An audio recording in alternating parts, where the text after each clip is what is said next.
messieurs.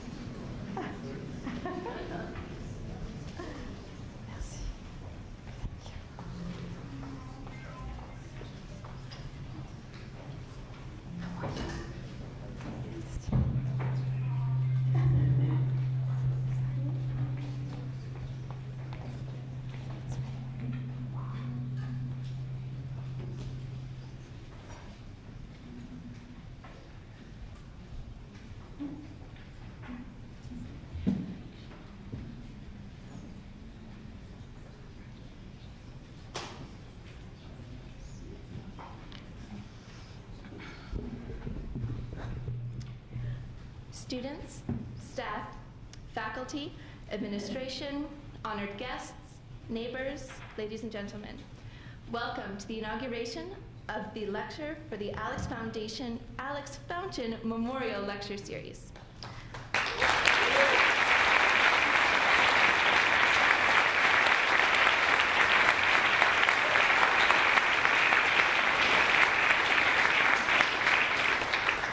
Aux étudiants, personnel, professeurs, administration, invités distingués, voisins, mesdames et messieurs. Bienvenue à la conférence inaugurale de la série Alex Fontaine, conférence commémorative. My name is Anna Dubinsky, and I sit as the Vice President, Student Life for the King Students Union. It is both my pleasure and my honor to be here with you this evening. Je m'appelle Anna Dubinsky et je suis le vice-président de la vie des étudiants du syndicat étudiant du King's. Il est à la fois mon plaisir et mon privilège d'être ici avec vous aujourd'hui. I would like to take this opportunity to thank some very special people in this room. Last year, the Fountain family made an extremely generous gift to our college on behalf of their son, Alex Fountain, who is a valued and active member in our community.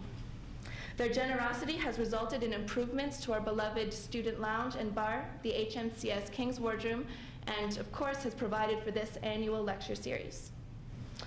Every year, students will be given the opportunity to nominate and vote for individuals to visit our school, share their thoughts and experiences, and contribute to the enrichment of our community. By allowing the selection and invitation to come from the students, the Fountains demonstrate an incredible amount of respect for the King student body. On behalf of all of us, I would like to thank the Fountains for their generosity and for their trust.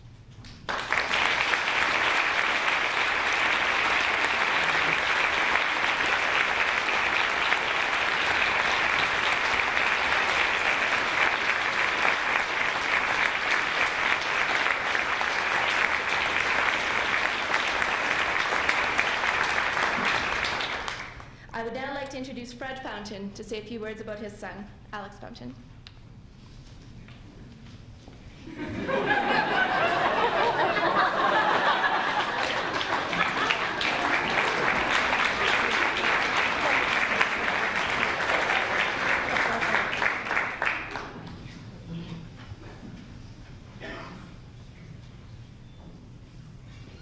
Bonsoir et bienvenue, et merci beaucoup d'être ici ce soir.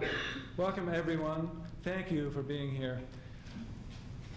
I know you came to hear the Right Honorable Michaëlle Jean, as did I, and we can hardly wait.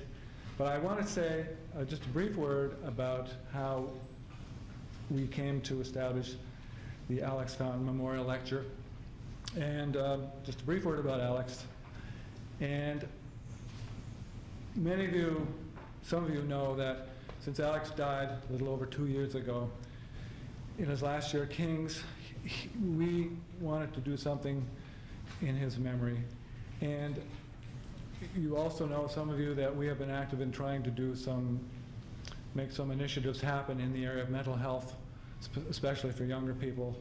And we are doing those things. But we wanted to do something, and I'll mention another note about that in a minute, but we wanted to do something special for King's College. And so we wanted to do something, nothing to do with mental health other than all our good health mentally, but something that would be special, uplifting, good, and something that wouldn't otherwise maybe happen. So we had a number of meetings with Bill Barker, until recently the president of King's College, and Adrienne Abbott, the director of advancement.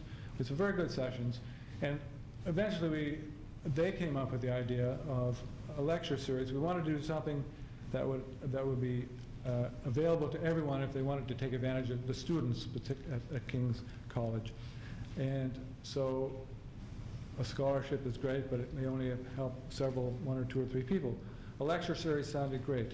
So then I credit Bill and Adrienne for the novel, I won't say novel idea, but very creative idea. They said, how about a lecture series where the students choose who's going to be the speaker?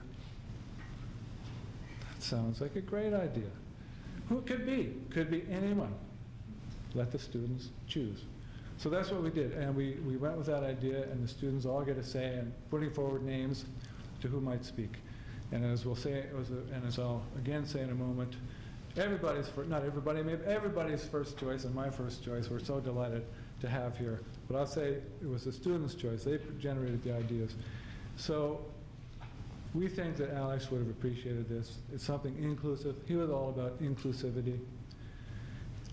I'm not going to say a lot about Alex except that he was a friendly, outgoing, very clever, witty, smart, great student, had lots of friends, tall and handsome too, and engaged with the community, very much engaged with the music community, just a great young man. Somehow he also suffered from depression, and somehow that led him to take his own life.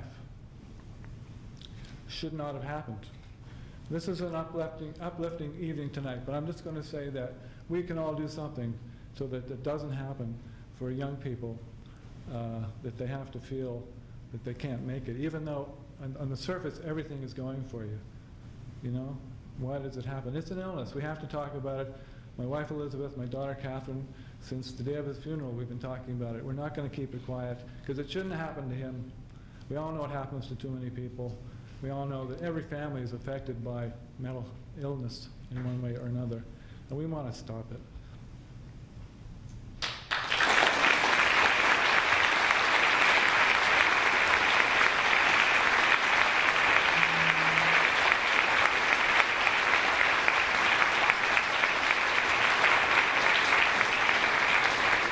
So, and by the way, I also want to say the people who are watching on the screen in another room, we wanted to have this at King's College so that the students could feel it's their event. They're making it happen. They're part of it. So I'm sorry we can't all have you in this room, but we're aware of you being out there, and we appreciate you being there. Finally, I'll just say that, well, I'm going to say one more thing, is that Alex is one of the best and the brightest, as are all of you students at King's College. And we need you, and we need you to feel good about yourselves.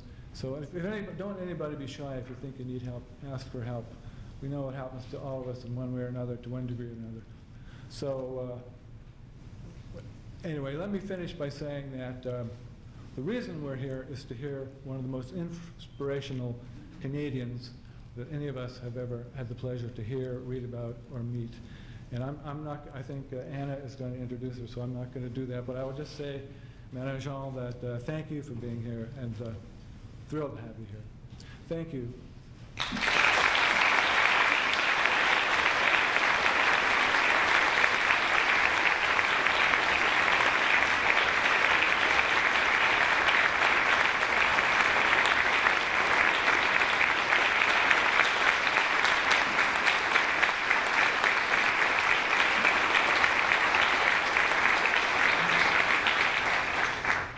Thank you so much, Mr. Fountain, and thank you to the Fountain family who could be here with us tonight on the inauguration of this lecture series. I am now extremely excited to be introducing our speaker for this evening. The Right Honorable Michaëlle Jean was the 27th Governor General and Commander-in-Chief of Canada, serving from 2005 to 2010. Currently the UNESCO Special Envoy for Haiti and the co-president of the Michaëlle Jean Foundation, she is known as an articulate and impassioned speaker who advocates for national solidarity, equality, and empowerment for young Canadians. I believe it is highly appropriate that we have Madame Jean here with us this evening, not only because she was the choice of our student body, but because of her history. She has excelled as a journalist in the past, but also has a history teaching languages and the liberal arts, and is highly engaged in social change. She is the perfect fit for our liberal arts college, our School of Journalism, and our extremely inspired and active student body. Speaking to us today about building social change, both locally and globally, I am honored to present the Right Honorable Michaëlle Jean.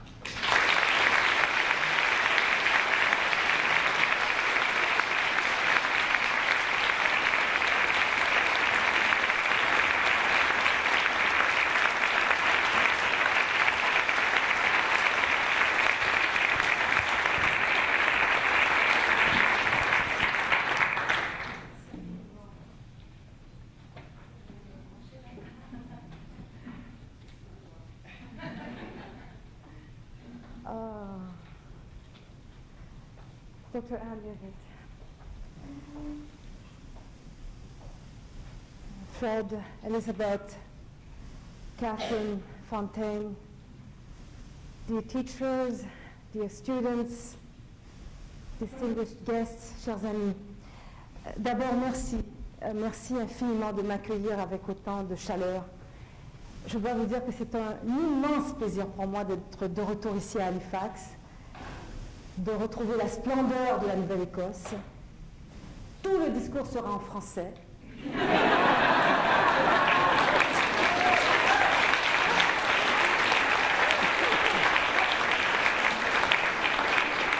C'est bien, ça veut dire que tout le monde comprend. Ce serait possible. I am truly delighted. To begin, I would say, my first visit to Nova Scotia since the end of my mandate as 27th Governor General and Commander-in-Chief of Canada with you. I also want you to know that I feel so honored to have been selected by the students of King's College to offer the first Alex Fontaine Memorial Lecture Address.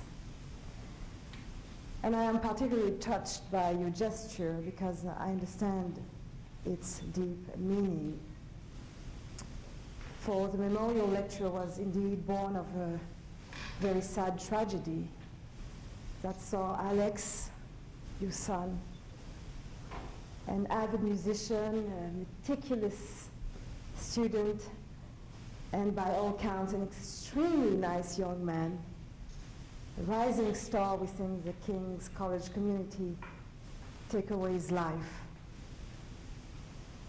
And no doubt that Alex's passing was met with sadness and disbelief by his family and friends and fans. Yet through the grief and sorrow, his parents, Fred and Elizabeth Fontaine and his sister Catherine, sought to keep Alex's spirit alive, and this is what we're doing tonight. And to that end, they established this public forum, which allows students, professors, and the broader public to discuss and debate ideas in a way that Alex would certainly have loved.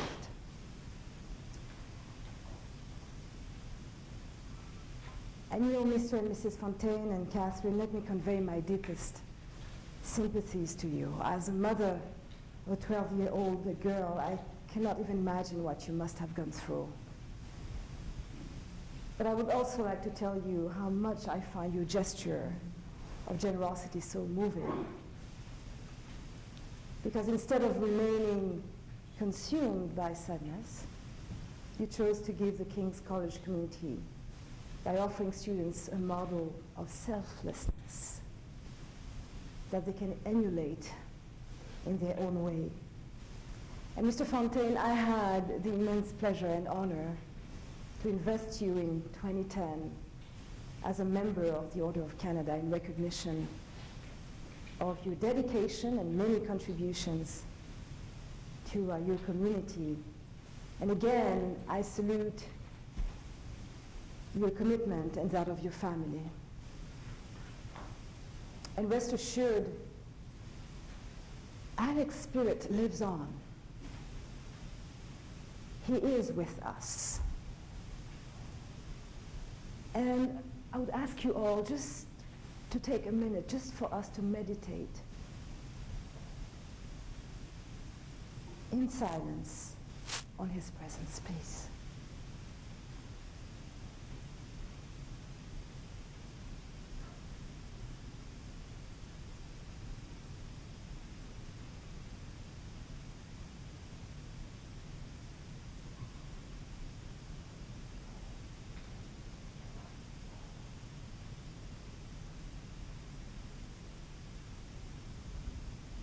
Now we can breathe together.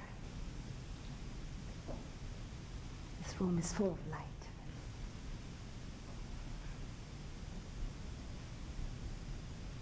I would like to begin my conversation with you on social change by speaking about the unique contribution your province has made to our country, to Canada. I must say that from the first time I set foot in Nova Scotia as Governor General, it was in February 2007, in this beautiful province, steeped in centuries of history,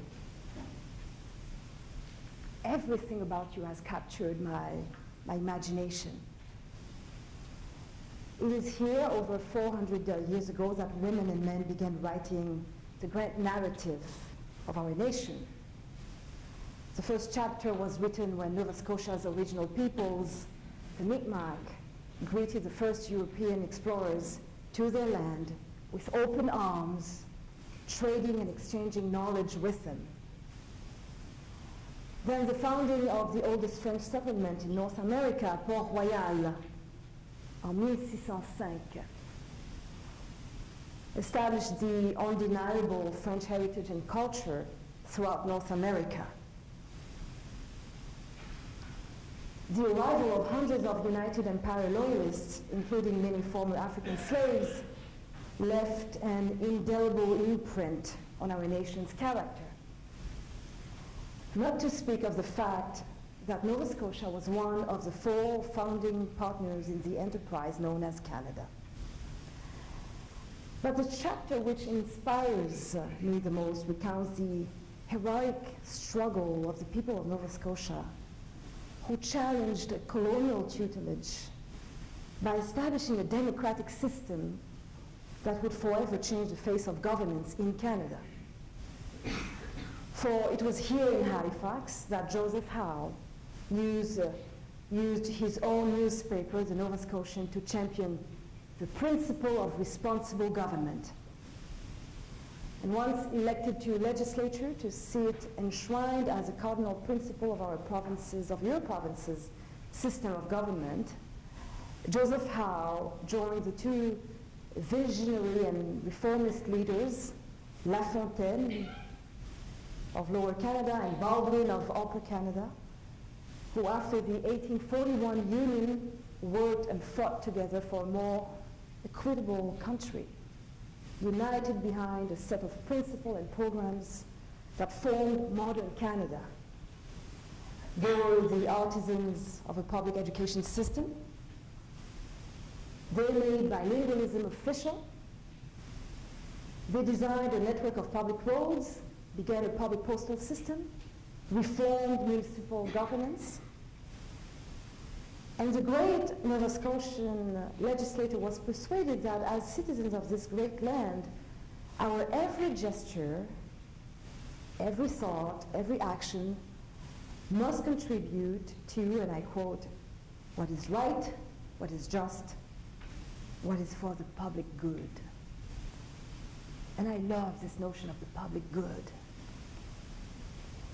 This quintessentially Nova Scotian understanding of citizenship was so potent that in the space of a few years, it transformed responsible government from an idea in the minds of a few rabble-rousers into a distinctive and defining element of Canada's parliamentary system.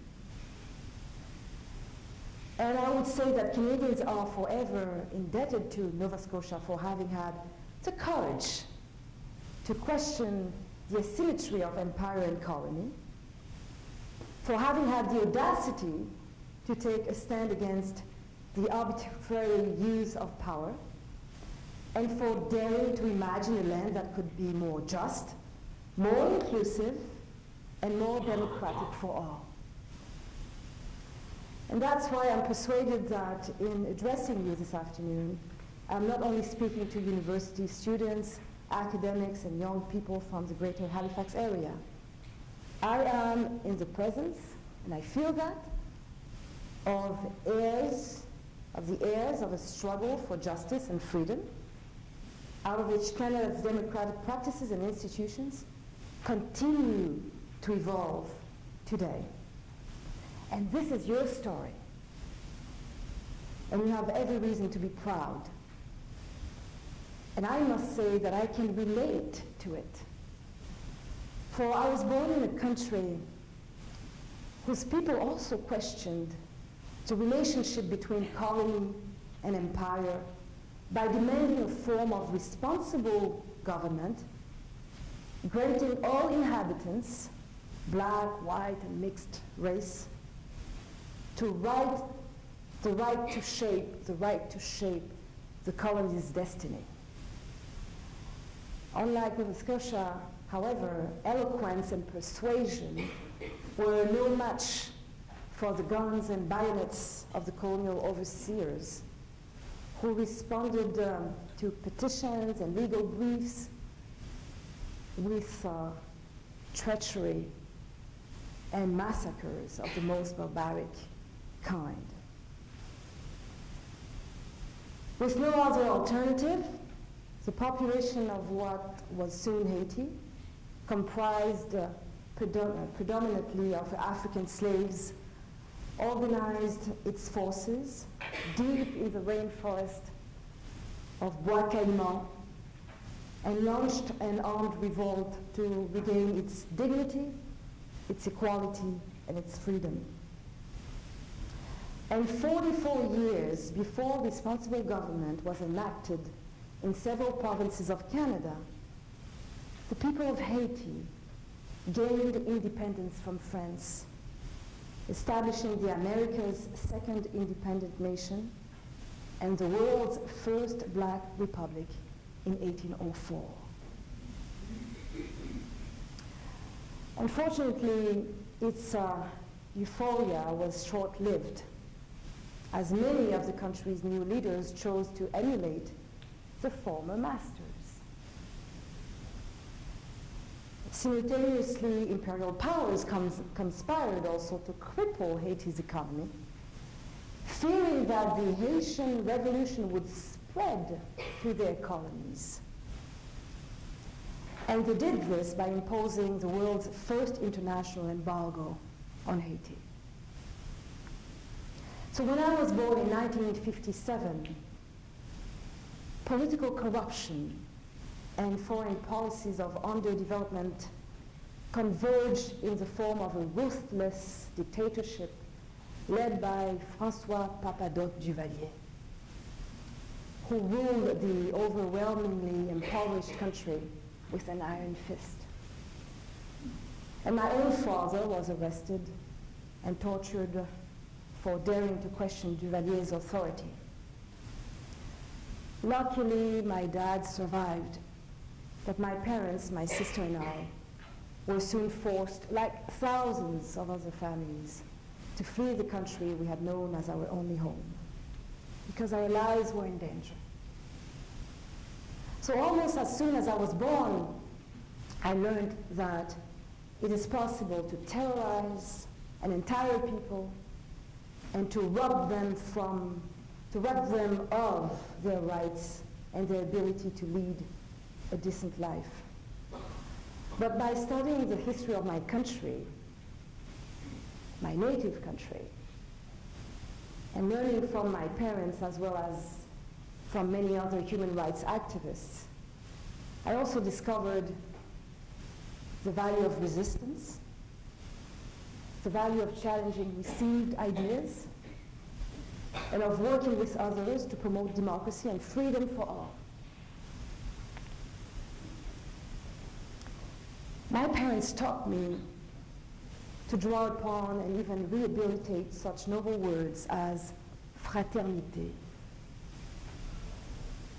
solidarité, liberté, justice et égalité. And you see how in English and French we use the same words to express those fundamental values, only with a slight difference in accents. Let me say them again in French, and you repeat them in English. How about that? Solidarité. Mm-hmm. Justice. Liberté. Égalité. At times, fraternité, you say fraternity. And you also say brotherhood, and I add sisterhood. See how easy it is for us to communicate on the basis of our shared values. And this is something that we need to understand. Languages are not barriers, they should not be. What is important is the meaning, the values. And tonight I would like to challenge you a little bit and to make you discover the Frenchness in you. It's there. Start it here. Et je dis toujours aux jeunes Canadiens, embrassez le bilinguisme dans ce pays. C'est d'une richesse infinie. Vous qui aujourd'hui êtes passionnés à l'idée de communiquer avec l'ensemble du monde, par le français, vous pouvez communiquer avec 220 millions de personnes à travers le monde. La francophonie représente 880 millions de personnes. Et au Canada, nous avons cette chance extraordinaire d'avoir 2 langues officielles qui nous permettent d'élargir nos horizons et de communiquer avec le reste de la planète par des valeurs fortes. N'est-ce pas? Ne ratons pas cette chance.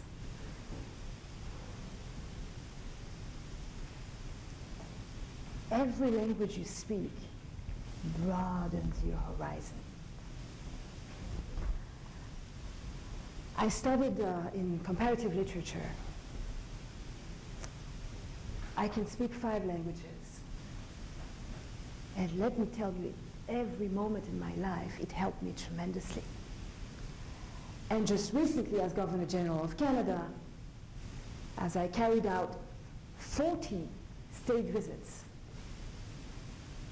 official missions abroad, I was so proud as a Canadian to be able to deliver my speeches in Latin American countries in Spanish, to engage with the French authorities in French, to deliver my speech in Brazil in Brazilian, not even Portuguese, in Brazilian.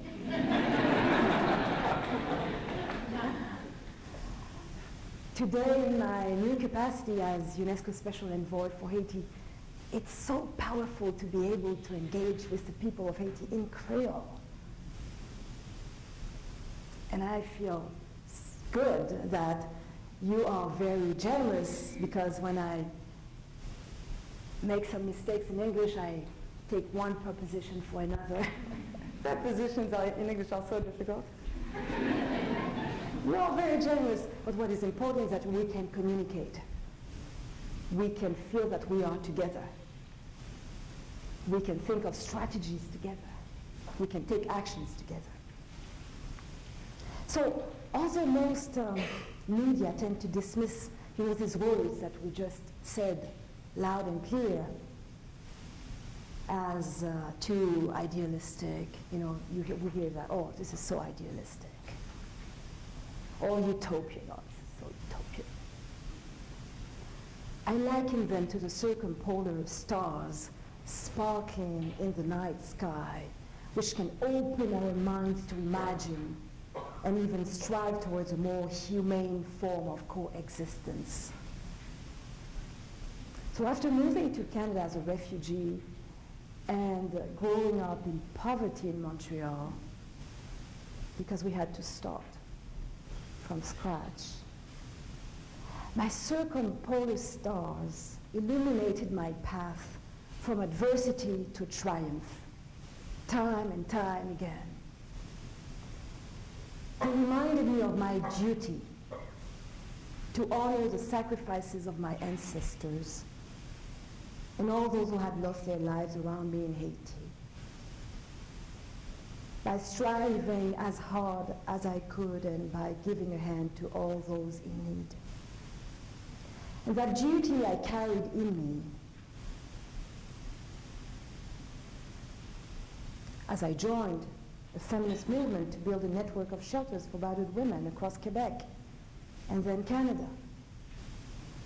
That duty I held close to my heart during my career in journalism, which saw me become Quebec's first black news anchor. And I upheld it over the course of my mandate as Canada's 27th Governor General. So as you ponder the role you would like to play in your society, I encourage you to seek guidance and inspiration from the very story that has made Nova Scotia a beacon of democracy for over 250 years.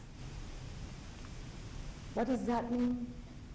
It means realizing that each one of you can have an impact and become a change maker in your immediate community, throughout your province, and even across the country and around the world. Be convinced of that.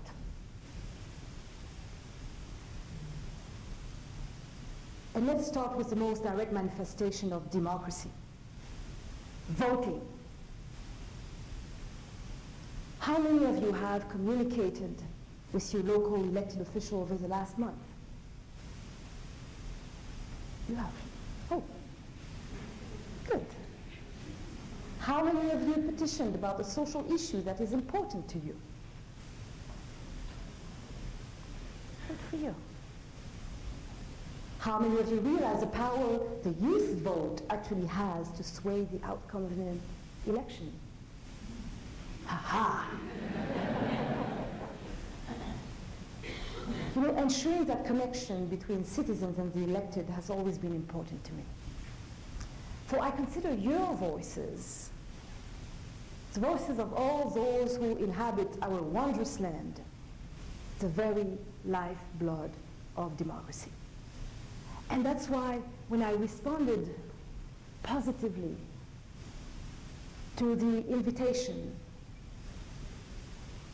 of assuming the responsibility of Governor General, I really thought about,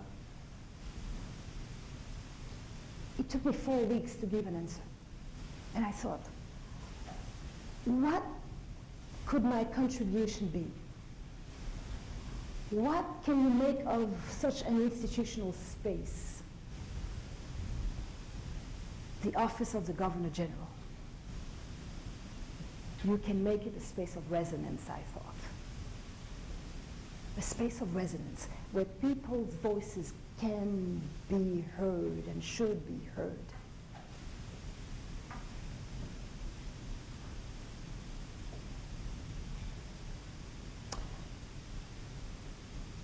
And that is, if I may, also the reason why voting is crucial. So your voices can be heard.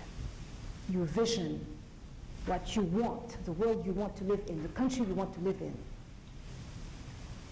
For it helps to set the color and tone of our democracy. But unfortunately, as recent surveys show, our civic colors are getting paler and paler as fewer Canadians make their way to the polls, especially young people. You know, yesterday I watched, as you probably did, thousands and, you know, the images of thousands and thousands of people standing in line, waiting to cast their ballots in Tunisia,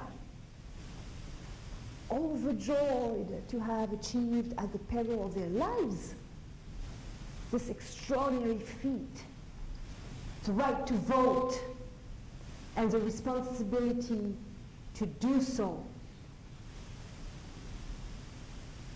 something we in Canada take for granted. And as we watch our voting rate decrease, the stakes are getting higher. The growing gap between the rich and the poor. Young Canadians' disproportionately high unemployment rate. And the explosions of violence we have witnessed in England, in Spain, and Greece, all demonstrate that more young people need to be engaged in addressing the issues facing our society, whether locally in your community, provincially in Nova Scotia, or nationally across the country, and globally. Whatever your preference may be, please realize that the opportunity is yours and that the possibilities are boundless. Because like your Mi'kmaq ancestors, you can be wise and creative. Like the first European settlers, the loyalists and subsequent immigrants, you can be audacious. Like the 19th century proponents of responsible government, you can dare to imagine and build a better Canada. For I am of the opinion that at this critical juncture in our nation's journey, young Canadians can make a crucial contribution. For there remains so much to do to reduce the gap between our society as it is and the ideal we are seeking to achieve. And I'm persuaded that for Canada to remain strong throughout the 21st century, solidarity and compassion must prevail. La solidarité et la compassion. That means putting a human face on our economic problems, instead of simply relying on abstract numeric indicators to make policy. It means avoiding the pitfalls of an everyone for himself and for his clan mentality, instead of being bewitched by the sirens of greed. And it means having the wisdom and humility to fashion collective solutions to common problems, rather than staying isolated from each other in silos. And I believe that there are already too many solitudes. I say this because we have been conditioned to look for injustice and inequalities abroad. But how many consider the problems that exist right here in Canada? We cannot forget that there is a developing world right here in our country, which we can no longer afford to ignore. And here are a few facts. Please.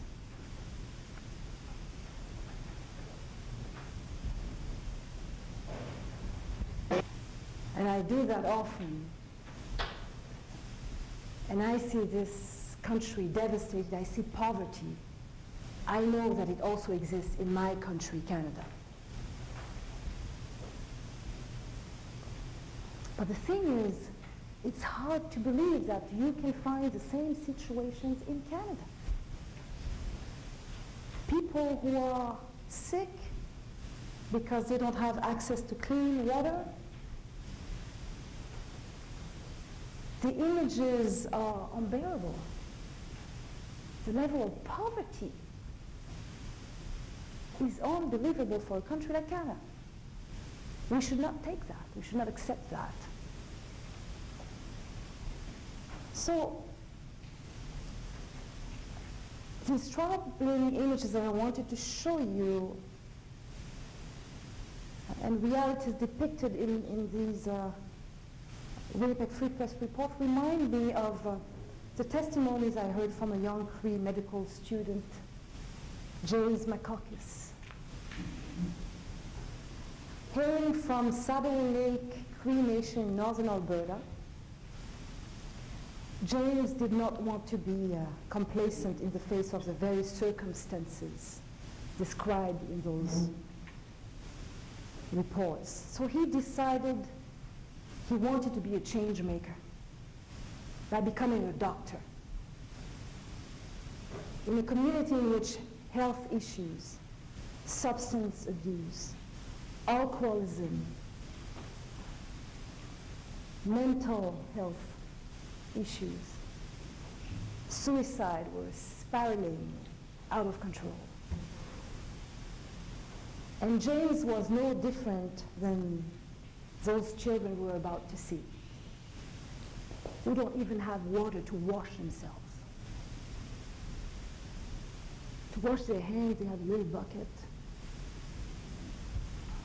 And they're exposed to diseases. And the idea of pursuing post-secondary educations to so many in these communities, just fanciful dream. Like safe running water, they also have no immediate access to the university level schooling. You are so lucky. You know, as I entered and I walked on the campus, I thought, oh, beautiful. Look at the infrastructure. Look at the space here.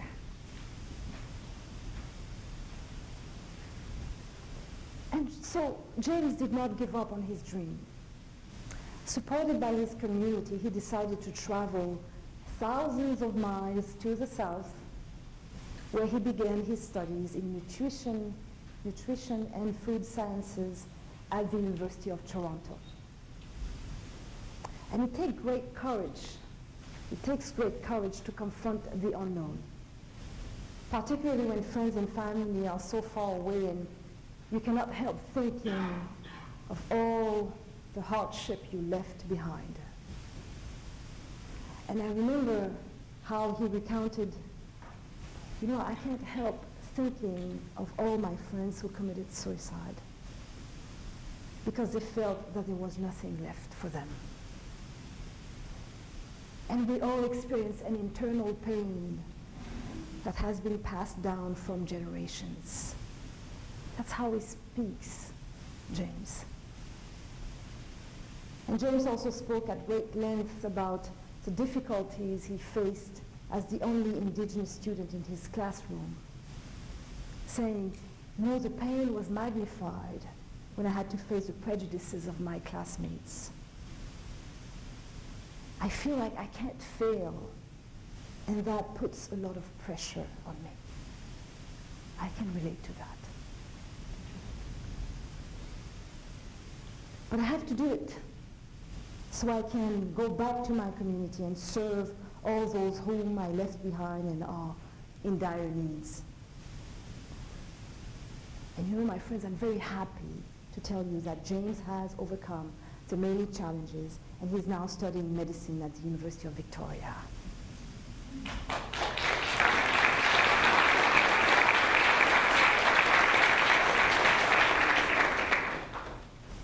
But how many other James are out there, unable to fulfill their dreams and thus succumb to despair? But let me not leave you with the impression that all is lost and that there's no hope. For James, the solution was medicine. But others are using a variety of methods to bring about change, to speak out, to raise awareness, and to take action for change. With great admiration, I see a lot of young people leading the way in efforts to create new opportunities for disadvantaged youth across Canada.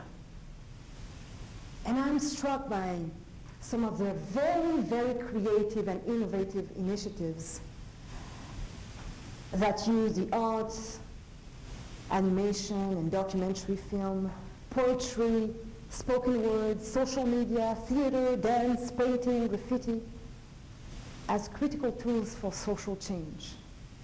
And this burgeoning movement through which hundreds of young people, moved by a profound social commitment through the arts and culture, are coming back to the power of words. They're coming back to poetry as they declaim and recite often in rap and on hip-hop beat. But these youth are calling upon us with carefully chosen, powerful words, images, and bodily movements to expose the serious issues at the core of our society. They are breaking the silence on many issues. They are working hard to break a wall of indifference. They tell us of their worries. They tell us of situations related to exclusion, to racism, to injustice. They speak of destructive hate. They speak of homelessness, of solitude, and they also speak about love. They also speak about compassion, about the urgency that we show greater solidarity, about listening more intently to each other, about a better world, about protecting the environment, about dialogue as a conduit for better communities. And they also work on concrete solutions. I can say it because I saw them in action and I saw the impact of their work. And to them, creating art is not simply a matter of aesthetics or selling products. Art and creativity are about saving lives. Art has the power to heal. It is a psychosocial intervention at its purest. But it is also about building bridges. For youth from Canada's Arctic and young people from our large cities are using art as a tool to break down geographic, linguistic, cultural, and even ethnic barriers that have for far too long prevented southern Canada from understanding and even interacting with realities of the North. And every month, teams of very socially engaged artists from Ottawa, Toronto, and Montreal, from Halifax also, such as Blueprint for Life, travel to the Arctic to work with and offer northern youth an alternative to the sense of alienation, of hopelessness, and distress plaguing the region. And by coming together, they use storytelling, they use dance as a way to get youth to speak out about their frustrations, their experience of abuse, and their dreams for a better future. And once that comfort level is established, all the youth realize at the end that they have much more in common than they assumed. For some of the same challenges facing northern youth can be found in the heart of our large cities such as Winnipeg, Vancouver, and even Halifax. And likewise, when the northern youth travel south, and I have witnessed this also personally, they have the chance to go to do the same work of sensitization, which enables people in the big cities to realize how much they have in common with their northern counterparts. And from these new synergies, I would say, is born a pan-Canadian sense of solidarity, of fraternity, and of compassion. And young people realize that no matter where you are in Canada, no matter where you are from, no matter where you are going, our issues, our challenges, and our aspirations are the same. And that really fascinated me as I traveled across Canada. I wasn't really interested in our differences. We've been there, we know them, right? What we don't take the time enough to explore is how much we have in common. Same concerns, same aspirations, similar initiatives, similar actions. All we need to do is come together.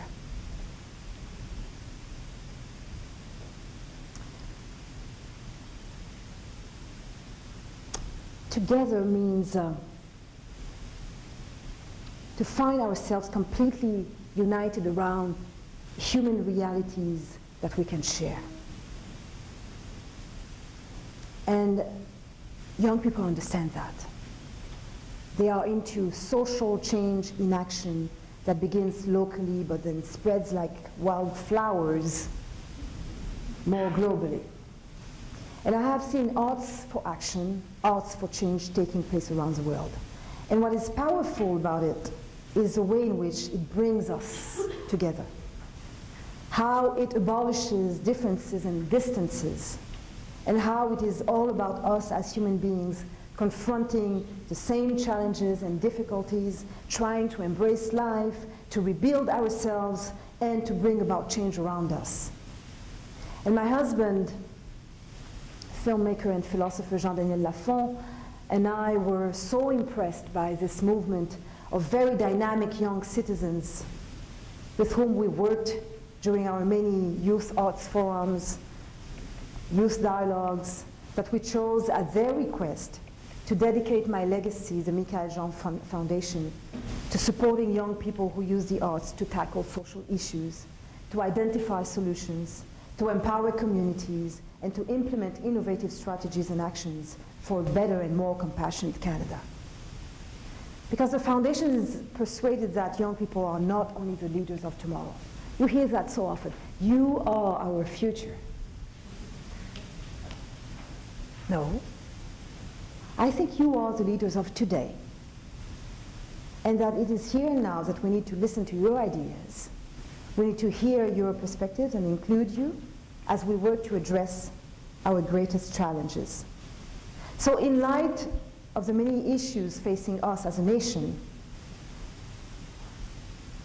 we are committed to helping Canadian society rally our creative forces and determination around the highest values and aspirations we share. For we believe, like you, that the time has come to complete a paradigm shift away from the logic of self-interest and callousness, which still seems to frame so much of our thinking, towards a more humane philosophy of pan-Canadian solidarity and engagement. And in embracing this outlook,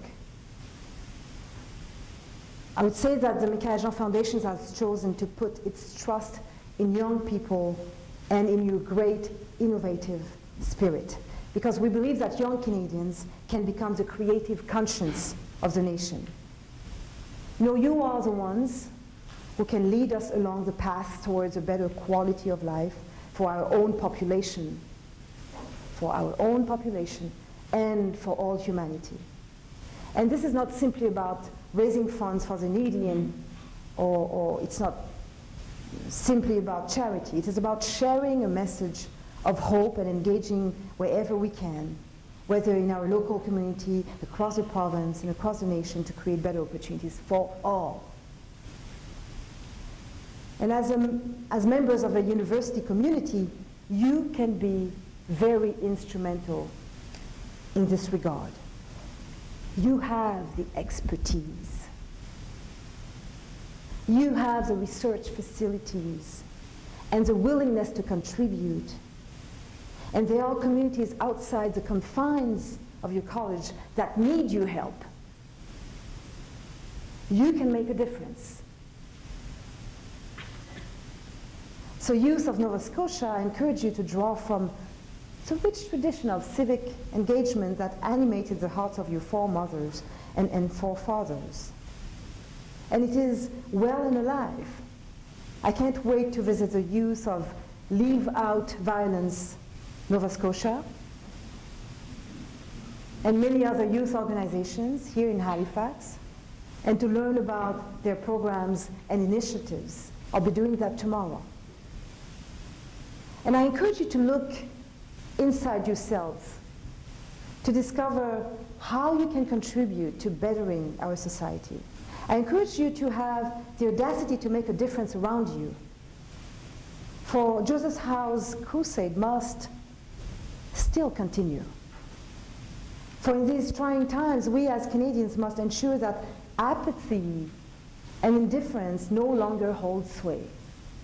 We must ensure that feelings of powerlessness no longer discourage anyone from becoming a change maker. And we must do what it takes to cultivate that sense of togetherness, the realization that we are all on the same boat. Nous sommes tous dans le même bateau. So either we sink our heads into the sand and fail, because doing that is about failing, what I wanted to show you were some of our failures, or we direct all our energy on achieving our ideal of a society in which everyone, everywhere, can fulfill their highest potential. And I prefer the latter. So it is your dream and it is mine, and I'm persuaded that we can pursue it together. So therefore, I think what we are doing here tonight, this evening, engaging in a dialogue together, advocacy and citizen action for a better society is very important. And I think it would have been Alex's deepest wish, because every gesture counts. Every action will make a difference. And that's why I'm looking forward to your collaboration. And I thank you for your time. Thank you.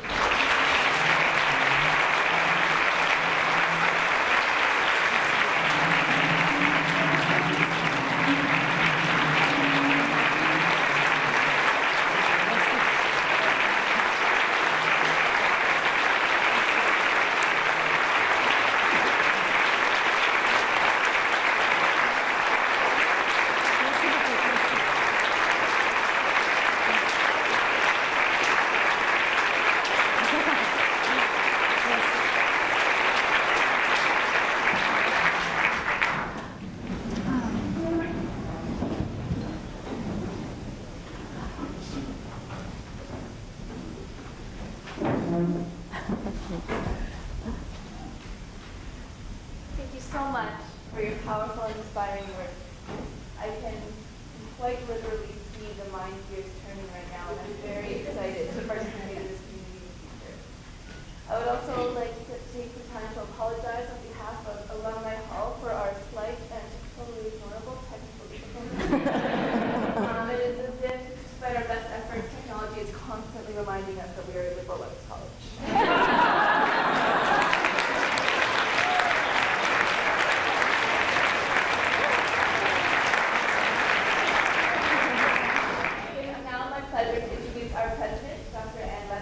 Moderate the 15-minute question and answer period.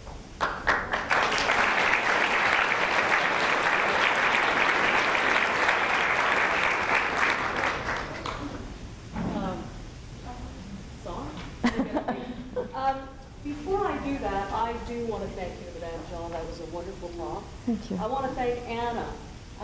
I was asked to introduce our speaker this evening, and I thought, given that this whole event really has been given appropriately to students, but it is most appropriate that the students be fundamentally responsible for all of the wonderful things that happen.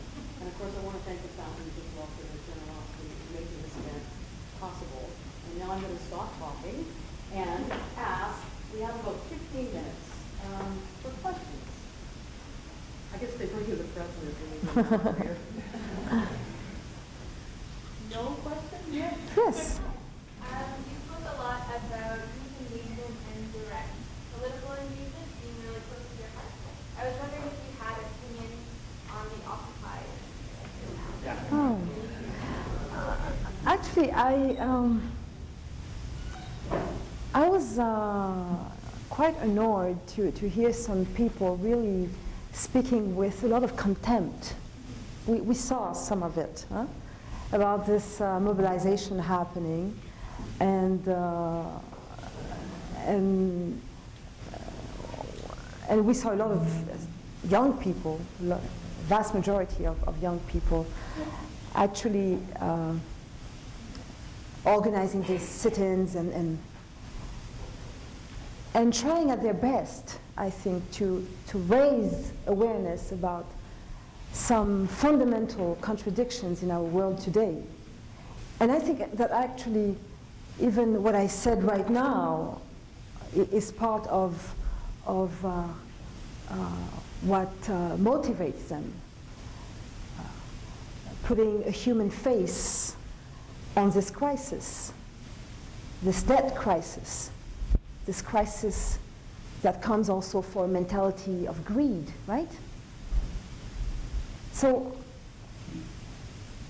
I believe that as long as you do it in a very constructive manner, it's very important to say, you know, I want to take some action, and I want to, in a way, share my point of view with others. And I find it very healthy. And it's quite encouraging to see that a lot of decision makers actually recognized the validity and the reality of those frustrations. There are real frustrations out there. You know, instead of us saying, you know, staying in our, isolated in our silos, in our comfort, and with it comes also often a lot of indifference, I'd rather see some young people really demonstrating peacefully, and I was hoping that no one would come and manipulate this movement, because sometimes you can see it. There are like organized little groups who come and break down things, and with this comes a total discredit of what the majority is actually trying to say and to express. No, I really find it very healthy. Thank you. There, I have this working. And I was told it's important because the people in the overflow room will not be able to hear your marvelous questions unless we use this. So, more questions. All right, you know what? If you say your question loudly, I'll repeat it and then they can hear it. Come here. Or you can come down here. Why don't you come down here? Can you come down? Why do I have to stand alone here? With you, Madame. So, Madame Jean, thank you very much for your message. That's flowing okay. In terms of individual power and coming together as collective.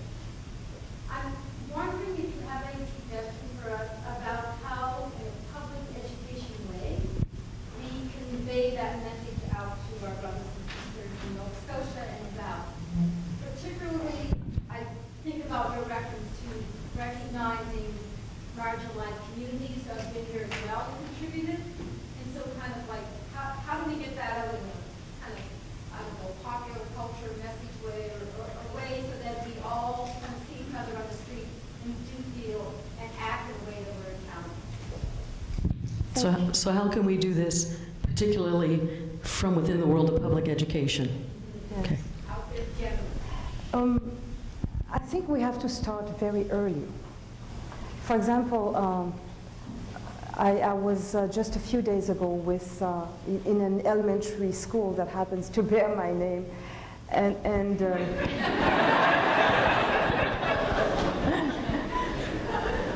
you know, every time I go there, I just pinch myself. I can't believe this.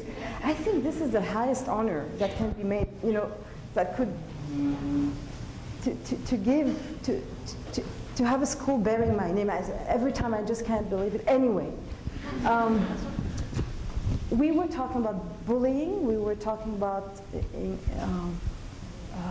tolerance. We were talking about living together and social harmony. They were kids. And sometimes I addressed difficult questions to them. They all had answers. Very articulate answers. They think. My daughter is 12 and now she says to me, you know, Mommy, I understand what you're saying, but my point of view is different. She has a point of view. They have a point of view. So I think we need critical thinking is something that we need to cultivate and to start at a very young age. My parents did that with me. And at times it was heavy. I could never be indifferent. Look around you, what is happening? Look, look, look, look, look. It was heavy, but it made me the person I am. Callousness, indifference, I think this is the end of civilization when we get to that, you know. What you are saying is this. Could we actually be together and look at each other as being part of one powerful adventure of humanity? And could also people know about each one of us contribution.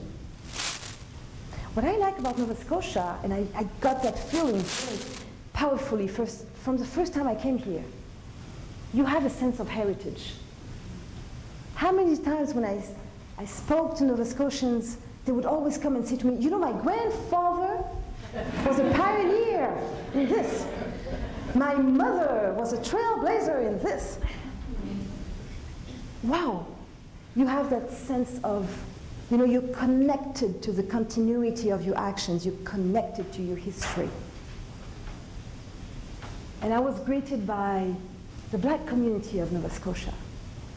And there again, wonderful connection. And when I went to Liberia, you know, I was happy to say that I met people in Nova Scotia who have this, you know, very important connection to the people of Liberia. And your struggles should be taught, I believe, in every school, every class in Canada. And the reason why, you know, I wanted you to focus on the experience of our Aboriginal brothers and sisters is because, as I said, it's not an Aboriginal story, it's a shared story. It's you know, we share that history. That's what, it's something that that's why I appreciate so much, and I accepted, you know, to be an honorary witness of the Truth and Reconciliation Commission. Because I think it's very important to confront history together as we build the present, as we build our shared future. So, and a university is a wonderful space for that. What you are providing, what you supported, what is happening here is wonderful. It's a space for thoughts, raising questions, always looking for answers. When people ask me, as I travel abroad, what I like the most about Canada, I always say, we're always looking for solutions. We don't run away from challenges, we're always looking for solutions. And Canadians care enough, and they feel that it is also their responsibility. It's not just the government's responsibility. We all have a responsibility to look for solutions. I have a question from Prince Hall. We did promise all those folks that had to watch this on a screen that they would be able to ask a question. I don't have my glasses on, so bear with me. What was your inspiration for this campaign? And what are some of the best examples of affirmative action by students? For this campaign? I'm going to interpret, and I think the references to the arts campaign that you spoke of. Okay.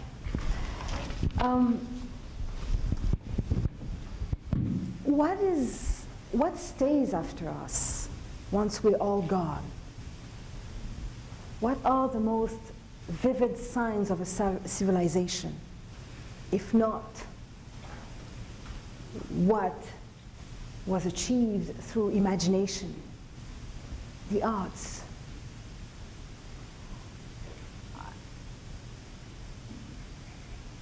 I come from a country, I was born in Haiti, where the arts were a way of survival. We had to reinvent ourselves. We were deprived of our dignity. That's what slavery did. Dispossessed of our languages, our names, de notre état d'être humain. Nous n'étions pas considérés comme des êtres humains. We had to reinvent everything. Creole is an art. Taking the words of the masters, the different masters, when they were Spanish, we took Spanish words. When they were French, we took French words. When they were English, we took English words. Dutch, we took. And bringing all those words around us in syntaxe. Comment on dit syntaxe? Voilà. C'est trop évident. Commune aux différentes langues de la région, des régions d'Afrique d'où nous venions. Because you would never have two slaves from the same ethnic group on a plantation. Why? To avoid rebellion. Because communication became something seen as a threat. Sharing words means sharing thoughts. It lasted for 350 years. And for the human beings, we had to reinvent a language that we could share. Dancing was prohibited, again seen as dangerous, being together. And it was done in clandestinity. So, you see, the arts are very powerful because they are our Aboriginal brothers and sisters. Where would they be if it wasn't for their creative resilience? You know, as I traveled abroad representing Canada, what would we offer most of the time to our friends around the world, heads of states, kings and queens, to represent Canada? Aboriginal art. So, and what I like is to see how young people are using this as a powerful tool for change and actions. And I see the results. The arts really as to ignite, you know, the sense to empower, to ignite the sense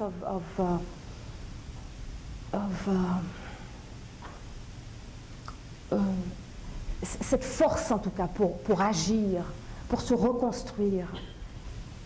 And I'm always very touched when I see some young people who are at risk participating in these arts programs created at the initiative of very socially engaged young people saying to me, if it wasn't for this program, I would be dead today. It really saved my life. It gave me a new space where I could breathe. It gave me a sense of being, not having, but being.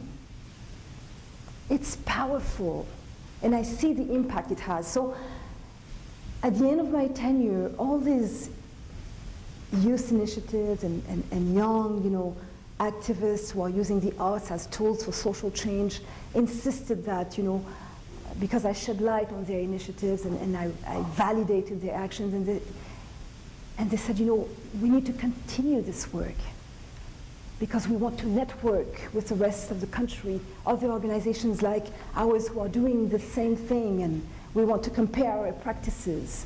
And it's about social innovation.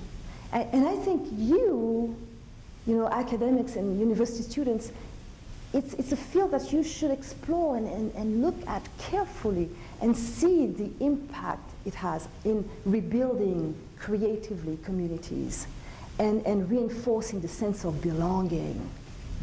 It's powerful. That's why. Yes, sir. We have time for one last question. No, yeah. I have time. Everything I have done for the School of Edmonton. Merci. I have more of a comment than a question, but I would be grateful if you would comment afterwards. At the beginning, you talked about some of the catastrophes that affected large populations.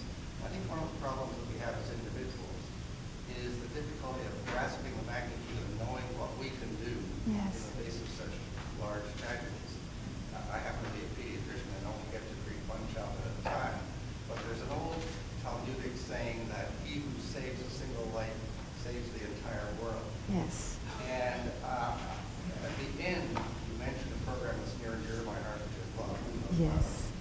I was involved in starting here, I think is one of the great programs, one of the truly great programs, working with young people, and particularly with our First Nations people. Two programs, a member to and that over. And we have 100% retention in those programs. These kids are doing magnificently. And it's convinced me that it is still at the level of us ordinary folk, one person at a time. Yes. So for folks in Prince Hall, that was a very articulate and yes, rich comment, asking us to remember the success of local programs and their power through helping one person at a time to really make change. Is that a fair summary? Yeah. Okay. And Love has also an interesting art program, right? Love is one of these organizations in Canada who use the arts also as tools for social change. And yes, yes, because it gives a voice to these young people. Another comment or question. I guess we have a little bit of time. Vous avez présenté un votre aspect final, mais quel est le rôle des langues minoritaires dans une vie mondialisée? What, beyond Canada's two official languages, what's the role of minority languages?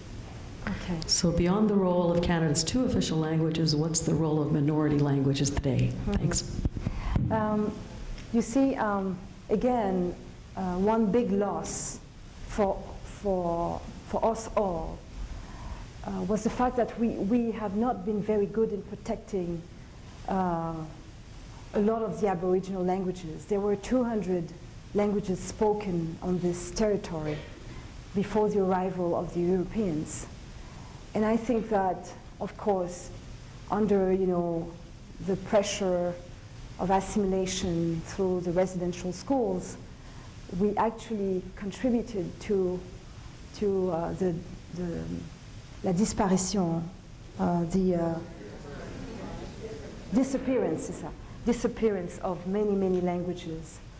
And I think that universities, for example, are the perfect also space, and they have an important role in making sure that we can rehabilitate and the language that are left, contributing also in training Aboriginal teachers who can actually teach Aboriginal children in their native language. And what you will see is how better they will perform after that in English and French. Because by doing that, you are reconnecting them to their heritage. You are reconnecting them to their pride. And it's very important. So I feel I think it's wonderful. We're very lucky in Canada because Canada contains the world. I like to say that. To be able, for example, when I studied in Italian studies, I was able every day to engage with someone in Italian in Canada, in Montreal, in Toronto, in Ottawa. When I studied in Spanish studies, I was able to communicate with people in Spanish in Canada. I didn't have to travel to, other countries where Spanish is the official language. So already here, for someone who is interested in languages and cultures, we have a wonderful environment for that. But I feel that often we don't acknowledge it enough. We don't, even by the fact that bilingualism is not something that is completely, influencing our life. It's a reality that we don't completely embrace. We don't see it as an incredible richness.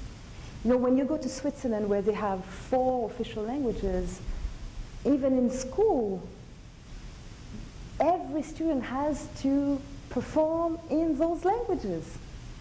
And not just in elementary school, it's something that continues all the way, you know, during the whole time of education and instruction. So and I think that your generation is getting it more, probably, because I can see that as I traveled in Canada, that many more young people would come to me and address and speak to me in French. They were Anglophones, but speak to me in French with a lot of pride and saying, well, you know, le français c'est cool. French is cool.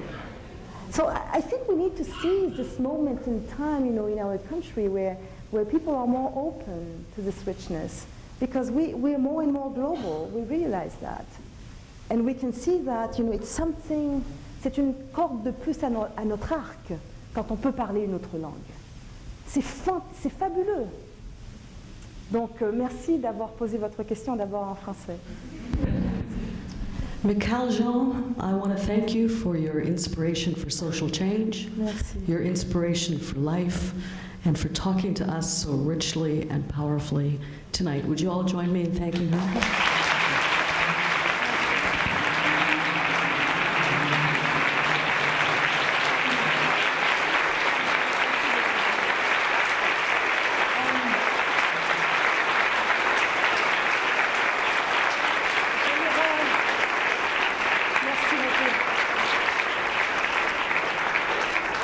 J'aimerais vous dire que this was a first rendezvous. I would be more than pleased to join you again. I know that many of you study in international development, and if whenever you want, I'll be more than pleased to come and talk to you about my work as UNESCO Special Envoy for Haiti. And so we can also contemplate this aspect of engagement and see where the world is going now around the notion of cooperation, what is working and what is not working. Merci beaucoup.